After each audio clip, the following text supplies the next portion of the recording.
May the words of our mouths and the meditations of all our hearts be always acceptable to you, O Lord, our strength and our Redeemer. Amen. So what do you have to say to that, huh? PG-13 warning. Yeah, that gospel is a difficult story, isn't it? But what did we hear? Whether that story or others, what caught your attention? Yeah. The dancing. Yeah, what a juxtaposition, right? Two parties. One where there's this dancing and joy at the ark of the Lord, and the other where there was dancing as well, but a different outcome as a consequence of it. Yeah. Was there a hand? Anyone else? Yeah.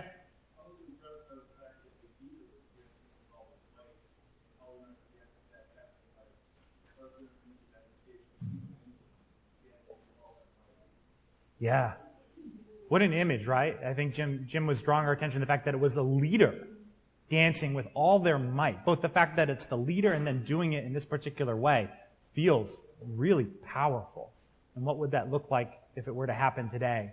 A leader dancing with all their might. And in the particular way he was, in the joy of the Lord, right? In response to this movement of the commandments to their sacred place, their resting place. Yeah. Eric? I know that there's just that one line from Michael at the window. Mm-hmm. Yeah. So did everyone else catch that? Michael despised, right, David in the midst of this? Even in the midst of dancing and joy, this human strain finds its way in, right? And obviously, like, we sometimes forget, I think, that the authors writing this, they did so with purpose and intention. That line is there for a reason, right? To remember that. And who's Michael, of course? Well, she's the daughter of Saul. Who's Saul? Saul is the king that was displaced by David. Right? So David's success is a reminder for her of the failure of her father. Right? So these two things, this community succeeding, but at the cost of her own father and family to some extent. So all that stuff kind of sits together. Yeah. Others? No one wants to talk about John, huh? And Herod. Yeah.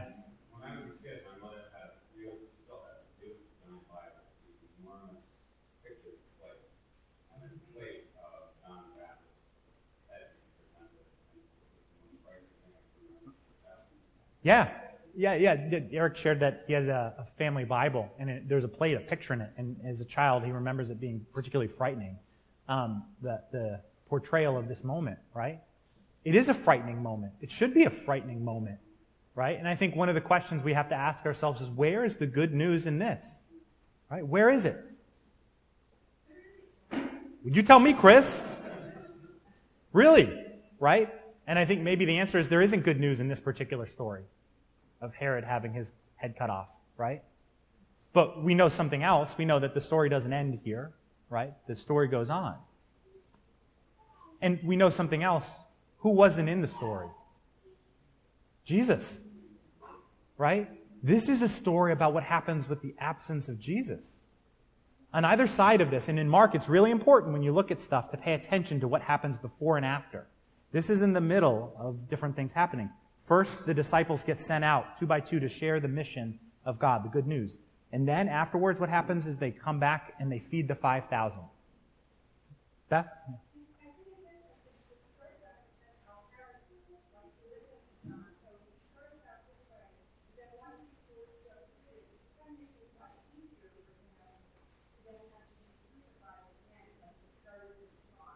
Well, and remember, it is good parallelism for the end, but it's Pilate who plays the role of Herod in the end story.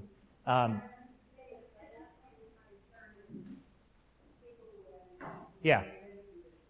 Although it's clear he's haunted, right? This is a flashback. This moment is Jesus is doing his ministry, and Herod's there being told about this, and he says, it must be John, this guy who I killed in this unjust way. He was perplexed by him. He saw the holy in him. But because of his oath and his relationship to his guests, right, he decided to do it anyway, right? How human a moment is that? I think that's one of those questions we all have to sort of struggle with, is not just how is Herod this evil person who's unlike me in any way whatsoever, but how am I actually like Herod at times? I've made a promise, or there's guests around who I want to save face for, and so I choose the easier path. Chris?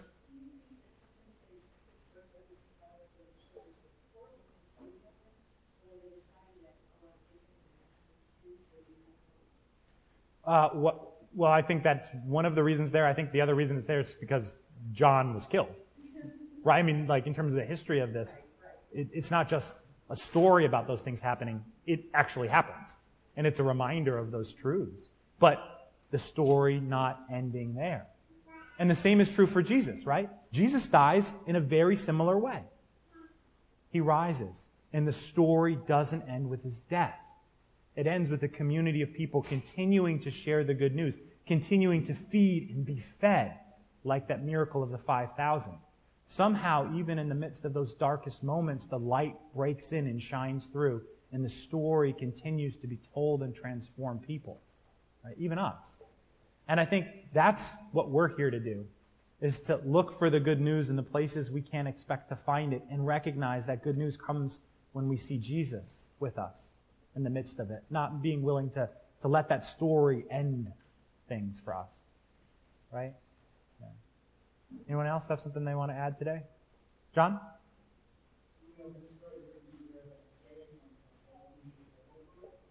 Yeah. Yeah, don't lose your head over it. Yeah.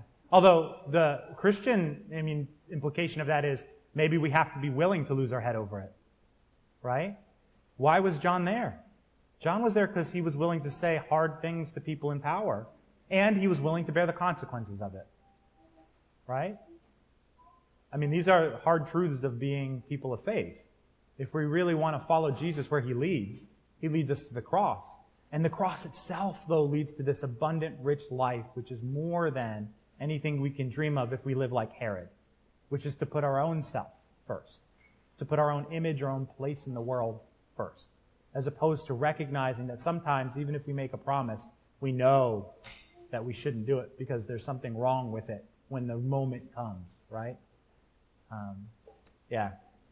I think when it comes down to it, this story is all about understanding that God is always with us. And there's that passage in Ephesians, which I think is the reminder of all of this. So what Paul is saying there, of course, is that even as we try to make sense of who we are, we have to make sense of who God is. And God is the one who loves us enough to call us, adopt us before we've even been made. He's destined us for adoption as his children, we're told. And so we live in the space of recognizing that that story comes after Herod and after Jesus' death, as the people continue to speak and proclaim God's truth. So may we come here today and may we hear the hard realities presented in our scripture, yes, but may we leave with a sense of the hope and possibility which comes from following Christ with faith and knowing the truth of his love for us, that we can bear his light and love into the world too. In his name, amen.